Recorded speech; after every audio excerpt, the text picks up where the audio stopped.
Industrial control systems run the physical world. Many ICS systems are controlled by PLCs, or programmable logic controllers. PLCs aren't a well-known device despite the fact that they're components that run some of the most critical facilities and processes in the world. They keep generators, turbines, and boilers at power plants running smoothly. They control the flows of raw sewage to treatment plants, and they open and close valves and gas pipelines to prevent pressure buildups that can cause explosions, such as the one in San Bruno, California that occurred in 2010, killing 8 people and destroying 38 homes.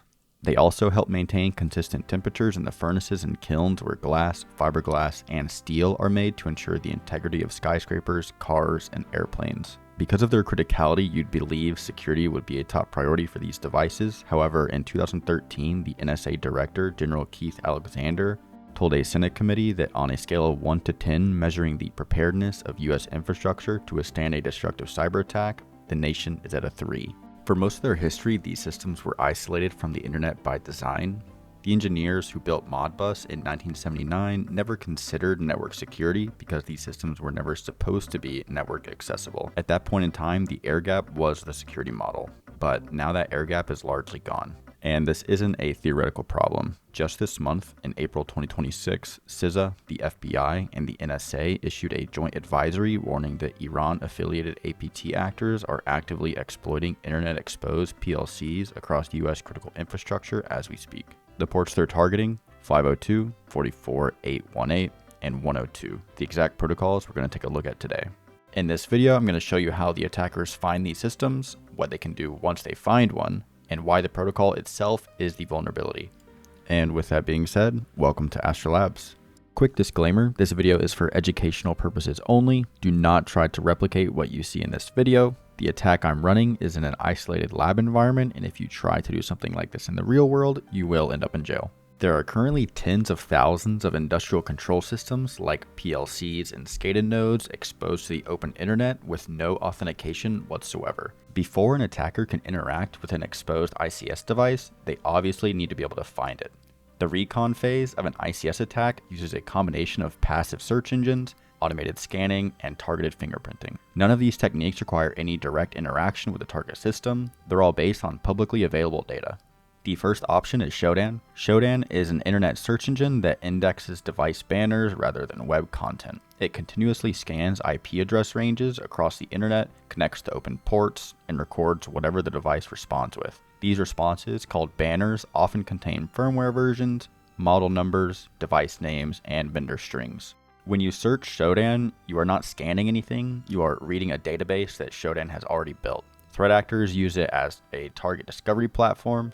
They can search for specific protocols, specific vendors, specific firmware versions, and even specific known vulnerabilities. Each result includes the IP address, organization name, country, all open ports, the raw banner the device responded with, known CVEs if the firmware version matches one, and the first and last seen dates. So that means a device first indexed in Shodan in 2017 and still present today has been internet exposed for 9 years. The second option is mass scanning. Shodan represents passive index discovery. More aggressive threat actors run their own mass scanning infrastructure using tools like MassScan, which can scan the entire IPv4 address space, all 4.3 billion addresses, in under 6 minutes on a fast connection.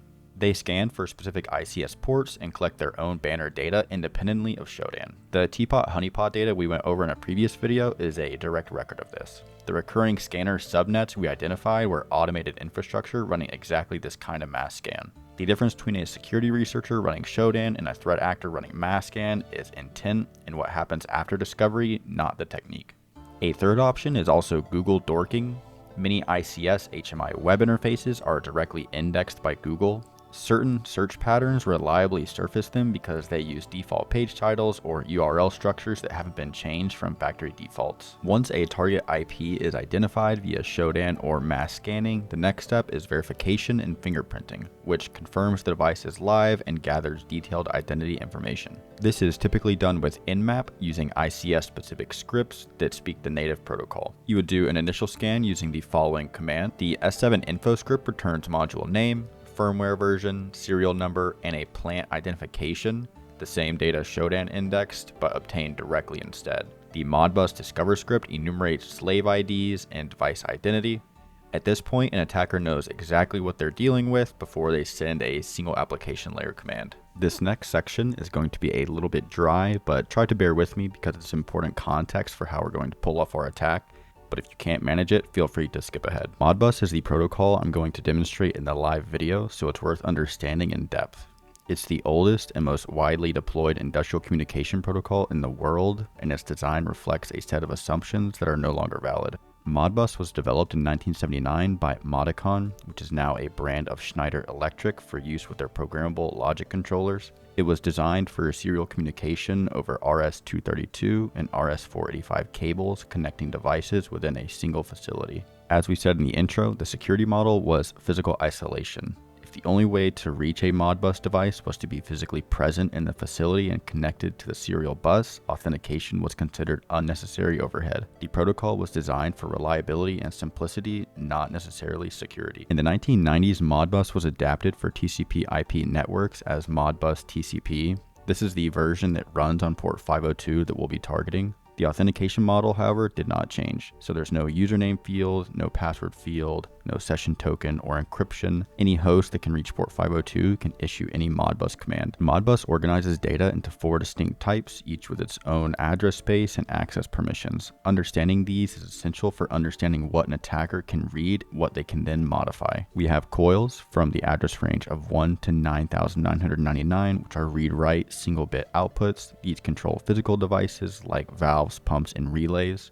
We then have discrete inputs from the address range of 10,001 to 19,999. These are read-only, single-bit inputs, and they reflect physical sensor states like switches, floats, and triggers. We then have input registers from the address range of 30,001 to 39,999. These are read-only, 16-bit analog measurements, and they're raw readings from field instruments like flow, temperature, and pressure.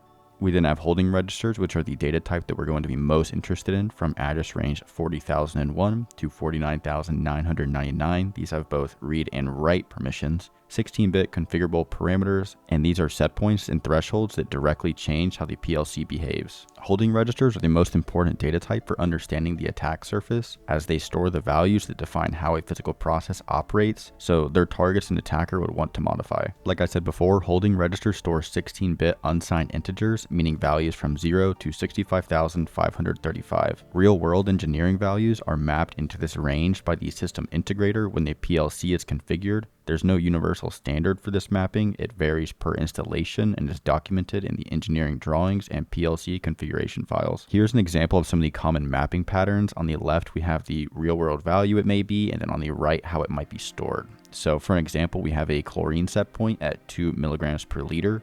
This could be stored as 20, so there's 1 implied decimal place, or 200 if there's 2 implied decimal places. We then have other examples like pressure, temperature, flow rate, tank level, and valve position.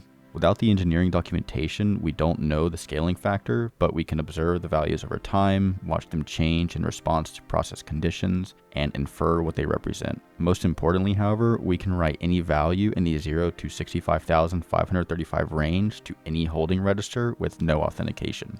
This is going to be how we attack the PLC. Modbus commands are identified by function codes. These are operations a master can request from a slave, and that an attacker can send to any exposed Modbus device. I put together a list of operation codes below, but the only operations we're interested in for our attack are the write operations. Function codes 5, 6, 15, and 16 are the write operations. On a properly isolated Modbus network, only the authorized SCADA master should ever send these, but on an internet exposed Modbus device, anyone can. The combination of no authentication and direct physical control is what makes exposed Modbus devices uniquely dangerous compared to most IT security issues. A compromised web server may leak data, but a compromised Modbus PLC can change physical reality. For example, in a water treatment plant, holding registers control chemical dosing set points. Modifying the chlorine register could result in water that is unsafe to drink. In oil and gas, the holding registers control pipeline pressure thresholds and pump speeds, so exceeding safe operating pressures can cause equipment failure or rupture. Now moving on to the part you've all been waiting for, the live demo of interacting with a simulated water treatment facility device. Let's assume that we as the attacker have already found our target IP using Shodan or a custom mask scanner. The first thing we would want to do is verify it and map what's running. This is a standard Nmap scan targeting ICS ports. The attack SV will check for the service versions running, and the attack P lets us specify the ports we're targeting for the scan. And the 10.0.0.4 is the target IP. In this case, it's the simulated water treatment plant virtual machine I created. So let's go ahead and start that scan. So the scan just completed and it shows all of the ports open. If we scroll up to the top, we can see port 102, which is S7COM, port 502, for Nmap or Modbus application protocol, which is what we're going to be targeting, and also port 8800, which is HTTP and HMI. Since we're targeting Modbus, this is good to see, but we want to enumerate or pull more information from that Modbus service that's running. Nmap has a purpose-built script for this named Modbus Discover. This attempts to identify slave IDs and device identity information by speaking native Modbus to the device. Unfortunately, since I'm simulating the Modbus device, there's only so much I can do and the enumeration script failed. But if we take a look at the Rimnux machine simulating the ICS device, we can see the function code 17 was sent, which is a report slave ID request, and the response B111, etc., which is actually a valid Modbus response. Now I'm going to connect directly to the Modbus service using a custom script I wrote and read the register values. I'm using PyModbus, a Python Modbus client library. This is the same type of tool an attacker would use and the same type of tool a legitimate engineer would use to diagnose a PLC remotely. Unfortunately, I can't show you the contents of the script because I'm pretty sure that would be illegal, but let's review the findings.